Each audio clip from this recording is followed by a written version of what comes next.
আজকে আমাদের বাড়িতে স্পেশাল মেহমান আসবে আর তাদের জন্যই বাড়িঘর পরিষ্কার করতেছি, সাথে করতেছি স্পেশাল রান্না বান্না। আজকে আমি সকাল সকালে ঘুম থেকে উঠছি, ঘর বাড়ি পরিষ্কার করব, সাথে রান্না বান্নাও করতে হবে। আমার রুমটাও সুন্দর করে গোছাতে হবে। আমার ঘরের এক সাইড পুরাটা এরকম থাই গ্লাস দেওয়া, তাই ঘরে খুব সুন্দর আলো বাতাস আসে। মেহমান আসলে যে কাজটা আমি আম্মুকে আগে করতে দেখতাম, ফার্স্টে বিছানার চাদর চেঞ্জ করে, আমিও এখন বিয়ের পর সেম কাজটাই করি। বাসায় গেস্ট আসলে বিছানার চাদর চেঞ্জ করে ফেলি। বিছানার চাদর চেঞ্জ করলে রুমের লুকটাও চেঞ্জ হয়ে যায় আর অনেক সুন্দর গোছানো পরিপাটি দেখায়। এদিকে আমি ঘর গোছাচ্ছি, আরেকদিকে আমার হাজবেন্ডের কাজ। কত সুন্দর করে এই জায়গাটা আমি বোরকা দিয়ে সাজায় রাখছি আর তার উপরে সে তার নিজের শার্ট প্যান্ট এনে রাখছে, তাও অগোছালো ভাবে। যতটুকু পারতেছি অল্প টাইমের মধ্যে সবকিছু গুছিয়ে পরিপাটি করে নিচ্ছি, কারণ আবার রান্না বান্নাও করতে হবে। রান্না বান্নার মেনুতে আজকে থাকবে বিরিয়ানি, মুরগির রোস্ট, সাথে গরুর মাংস, ভাজাভুজি আইটেমও থাকবে, ডিম, মাছ, এগুলোই করা হবে আজকে। মুরগির রোস্ট কিন্তু বিরিয়ানির সাথে খেতে দারুণ লাগে। মুরগির রোস্ট সাথে ডিম ভুনা, আর ফ্রিজে কিছু পাবদা মাছ ছিল, এগুলোকেও রান্না করব। আমি যদিও দাওয়াত খেতে গেলে শুধু মাংস আর বিরিয়ানি খাই, তবে আজকে গেস্টের জন্য আমি মাছও রান্না করতেছি। আর এখানে হচ্ছে ভাজাভুজির মধ্যে পটল ভাজা।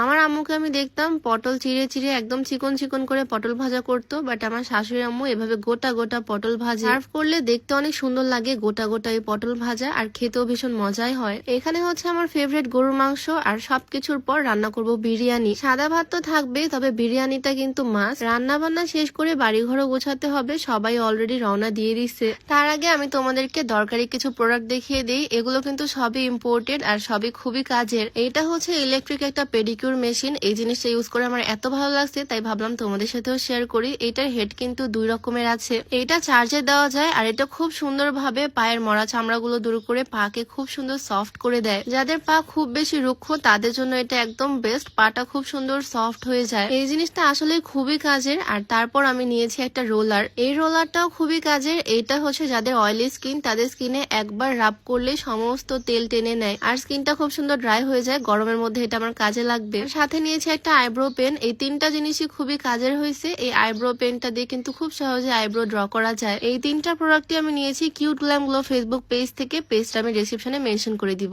যাই হোক, এদিকে রান্না বান্না আমার একদম শেষের দিকে। সবকিছু রান্না করার পরে আমি বিরিয়ানিটাও করে ফেললাম। আসলে একটু তাড়াহুড়ার মধ্যেই আছি, তারা যদি চলে আসে আর আমার যদি এদিকে রান্নাই কমপ্লিট না হয় তখন কি একটা অবস্থা হবে ভাবো। বাট এইদিকে কাহিনী হয়ে গেছে পুরাই উল্টা। আমি রান্না বান্না করে রেডি করে রাখছি, তারা এখনো আসেইনি। ফোন করে শুনলাম খুবই কাছাকাছি চলে আসছে আমাদের বাড়ির, তাই আমি শরবত বানানো শুরু করে দিলাম। খুবই গরম এখন, জানি করে আসতেছে। যদিও এখন দুপুর টাইম হয়ে গেছে, বাট আগে ভাত তরকারি না দিয়ে আগে কিছু নাস্তার ব্যবস্থাই করি। ঠান্ডা ঠান্ডা শরবত বানালাম ট্যাং, লেবু আর চিনি দিয়ে। সময় থাকলে ফ্রেশ ফলের জুস করতাম, বাট এখন খুবই তাড়াহুড়ার মধ্যে আছি। সাথে কিছু ফলমূলও কেটে নিচ্ছি। আপেল, মালটা, আঙুর, কলা এগুলোই ছিল বাড়িতে, তাই এগুলোই সুন্দর করে কেটে কুটে সাজিয়ে দিলাম। আর সাথে ড্রাই কেক, বিস্কিট। নাস্তা সাজানোর সময় আমার মনে পড়লো ড্রয়িং রুমে এসেই তো সবাই বসবে, আর ড্রয়িং রুমটা এখনো আমি সুন্দরভাবে গুছাইনি। সকালবেলা যদিও একবার ঝাড়ু দিয়েছিলাম, তবে আবারও সুন্দর করে ড্রয়িং রুমটা পরিষ্কার করে নিচ্ছি। নতুন সোফা কভার কিনছি, বাট এগুলো এখনো লাগানো হয়নি। সব সময় তো আমি সোফাতে তুর্কি সোফা কভার লাগাই, বাট এবার প্রিন্টের খুব সুন্দর এক সেট সোফা কভার অর্ডার করছি। আমাদের সোফার ছবি পাঠাইছিলাম, আর সেই ছবি দেখেই খুব সুন্দরভাবে পারফেক্ট সাইজে মাপে পাঠিয়ে দিছে তারা। প্রিন্টার কালারটা আমি নিজেই চুজ করে নিয়েছি। এই ফেব্রিক্স এর সোফা কভার গুলো কিন্তু খুবই সফট হয়, আর প্রিন্টের জন্য দেখতে আরো বেশি ভালো লাগে। এর সাথে আমার ফার্নিচারটাকেও প্রোটেকশন দেয়।